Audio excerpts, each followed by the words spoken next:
Seheult.com. Welcome to another MedCram COVID-19 update. Now, for the first time, the U.S. tops the charts at 85,653 infections that are confirmed. Staggering 24,000 total deaths. Daily new cases in the United States are continuing to rise.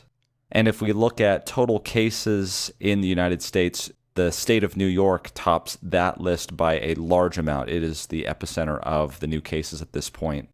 And because of that, supplies are running scarce. There's an article here in the New York Times talking about the scarcity of mechanical ventilators. New York starts sharing ventilators, and this was approved by the governor.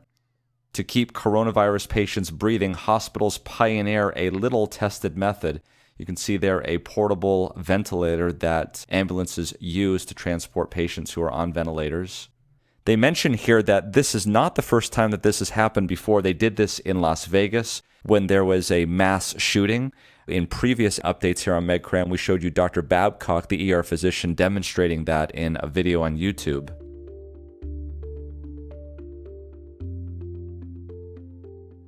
Also in the news, and updated about 6 hours ago, was a story on Fox by Prisma Health that says that their new innovative ventilator adapter can actually treat up to 4 patients on a ventilator at a time. It was another ER physician named Sarah Ferris, and her husband, who is a software engineer, developed this device called Vesper. And as it turns out, this is a 3D printed device, and they are making it available so that it can be printed in your local hospital. In addition to this, the U.S. Food and Drug Administration has granted emergency use authorization for this type of ventilator. And down here, you can see a link. Other hospitals that want to begin using Vesper can receive the free source code and printing specifications for the device today by registering on Prisma's Health website, and you can see it there. Okay, so not so fast, because there is a joint statement that was put out by the American Association for Respiratory Care in conjunction with a number of other societies, which are pretty heavy-hitting, like the Society for Critical Care Medicine, issued a joint statement basically saying, no, we don't think that this is a good idea. The reasons they include here are quite numerous, including the fact that volumes could go to the most compliant lung segments, that it would be impossible to manage the positive end expiratory pressure, among other things. And you can read some of the others. And they give references as well in this joint statement. So it's going to be interesting to see what happens, because as the New York Times pointed out, the other option is death. The AARC, however, is saying that it could jeopardize both patients on the ventilator. I think regardless of which way you take it, it'll be clear that there'll be people taking care of people on ventilators that aren't used to taking care of people on ventilators. If you or if you know somebody that's going to be taking care of somebody on the ventilator, we wanted to offer this course as a refresher on mechanical ventilation. Okay, I wanted to continue our discussion with improving immunity. We talked before about the beneficial effects of an elevated body temperature with respect to killing infections in the virus. And we are going to move on to other things, but I wanted to restate and re-underline the importance of rest and sleep in terms of the activation of the immune system, especially at a time like now where people are very concerned. They may not be getting enough sleep. It's important for us to not underestimate the benefits of sleep. Now, we're just going to review a little bit, but if you want to know more in detail, go back to update 17 on the coronavirus that we've done. But real briefly, this was a study that looked at the effect of sleep deprivation on response to immunization. The participants were sleep deprived and given a vaccine to the influenza virus. And those that were not sleep deprived had a much better immune response in terms of antibodies to the vaccine. And the conclusions that the authors drew were, these results indicate that the response to the influenza vaccination is likely to be impaired in individuals who suffer from chronic partial sleep restriction. Because adults who show poor responses to vaccines and other antigenic challenges also experience higher rates of clinical illness, our findings support the concept that adequate amounts of sleep are needed to maintain resistance to an infectious challenge. such as COVID-19.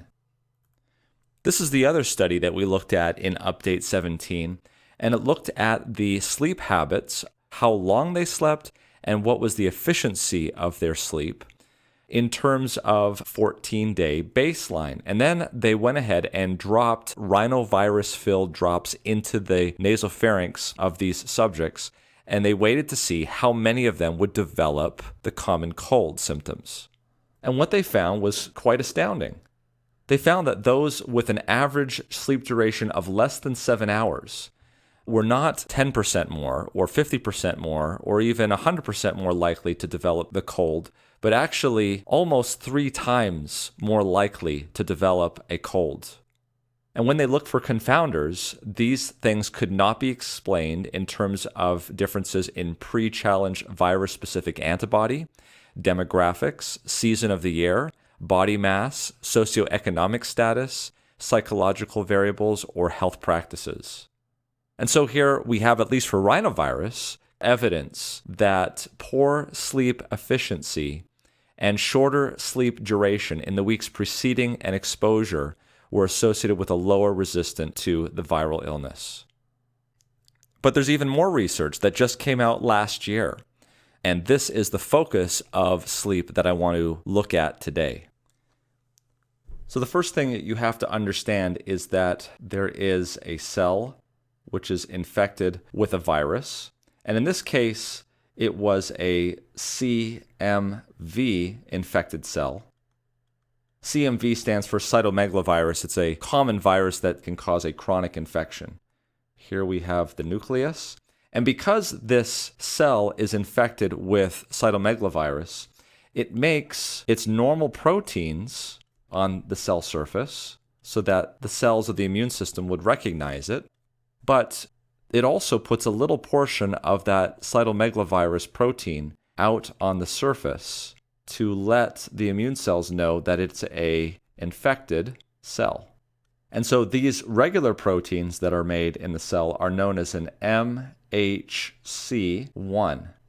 That's not that important to understand, but that's the name of the protein.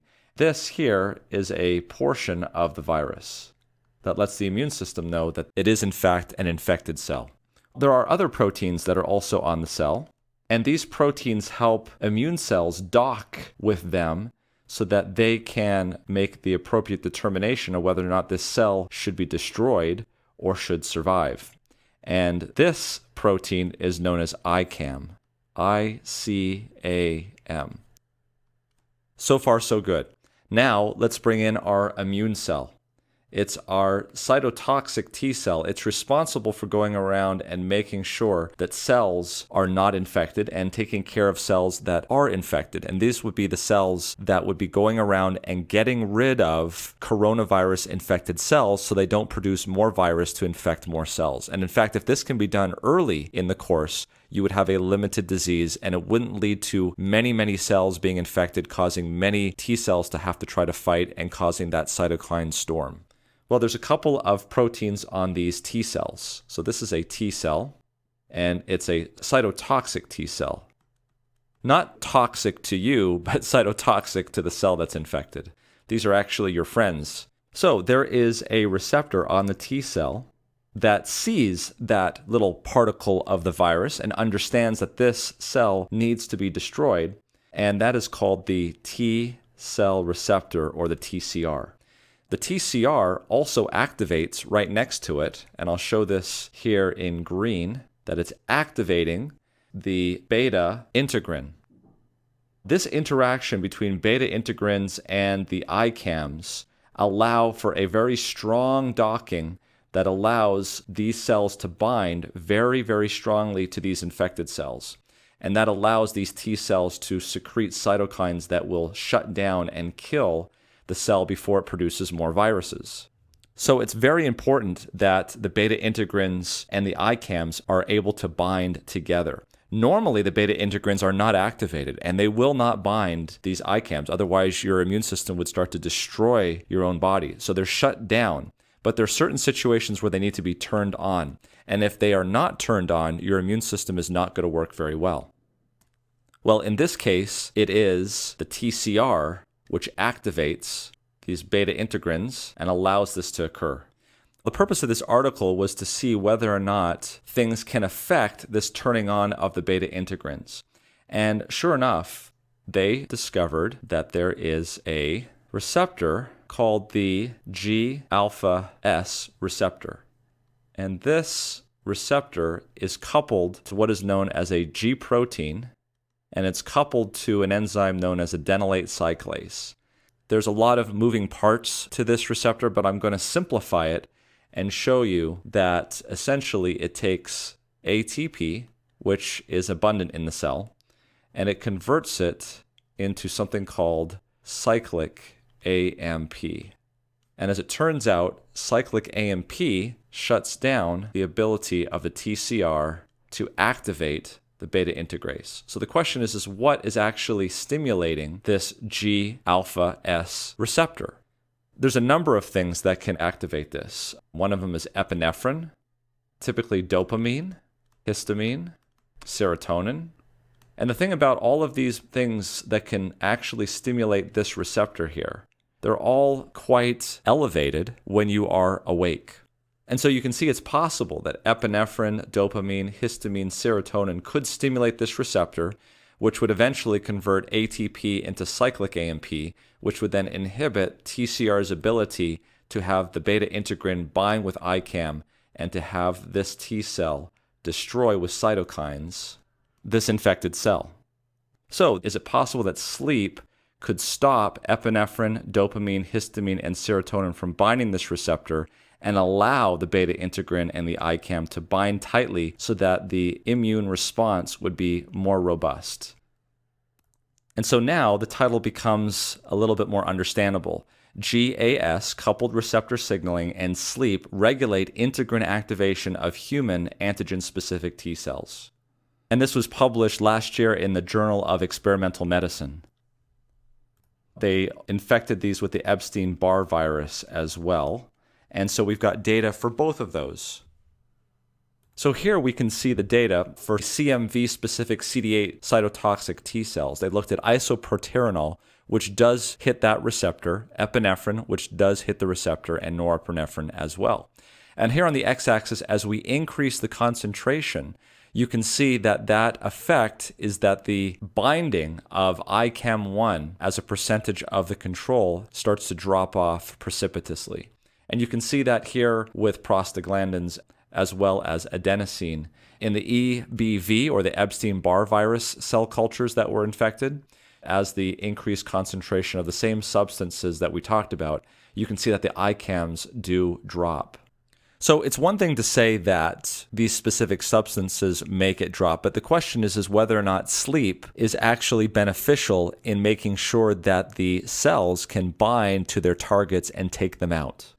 And that's what they attempted to show here in human patients. What we see here, again, is the same thing on the y-axis. We're looking at ICAM binding. But we have two types of patients in this scenario. We have the ones that are filled in with black circles, and these were the ones that were sleeping at night and awake during the day, as opposed to these open circles, which are white in the middle, where they're awake during the night and also awake during the day. And so you can see the effects here in the CMV infected cells on the left and the EBV infected cells on the right. In the nighttime, which is shaded here and over here as well, at least at 2 o'clock in the morning and here at 6 o'clock in the morning, there was a statistically significant increase in ICAM binding in these patients that were sleeping at 2 o'clock in the morning as opposed to being awake at 2 o'clock in the morning.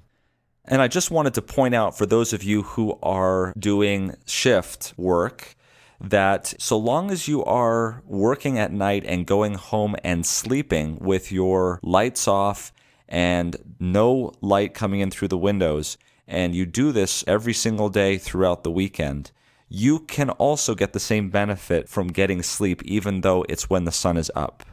And then they decided to look at that over the different types of differentiation of these cytotoxic T cells. They looked at ones that were early in their life, intermediate in the cell life, and late in the cell life. And what they found was this effect seemed to be the strongest in the early phase of the cell's life, despite the fact that it didn't have a lot of these G receptors that we talked about. That might suggest that it's the early cells that are being amplified against the infection at hand that is more influenced by the effect of sleep versus wake. So the conclusions of the authors are this. We show here that several G-alpha-S coupled receptor ligands inhibit TCR-mediated integrin activation on antigen-specific CD8 T cells. These are the ones that are doing the killing here. Whereas sleep upregulates integrin activation by suppressing G-alpha-S coupled receptor signaling. Given the importance of integrin activation for the formation of immunological synapses, our data suggest a critical role of conditions like sleep that are characterized by low-level G-alpha-S coupled receptor ligands in boosting the T cell responses. And I'll tell you, it's those T cell responses that are very important in your immune system getting rid of coronavirus-infected cells. So you can imagine the current scenario, and it doesn't take a lot of drawing on here to modify this picture for the current COVID-19 situation. Sleep is important, and you don't have to go to the store to buy it, and you don't have to wait for a pharmacist to dispense it. It's something that we can do. Put down your iPads, put down your phones, and go to sleep, and wake up with a better immune system. For those of you who have difficulty sleeping, if you have insomnia, we have a free course at medcram.com on how to deal with insomnia. So please check that out. Thanks for joining us.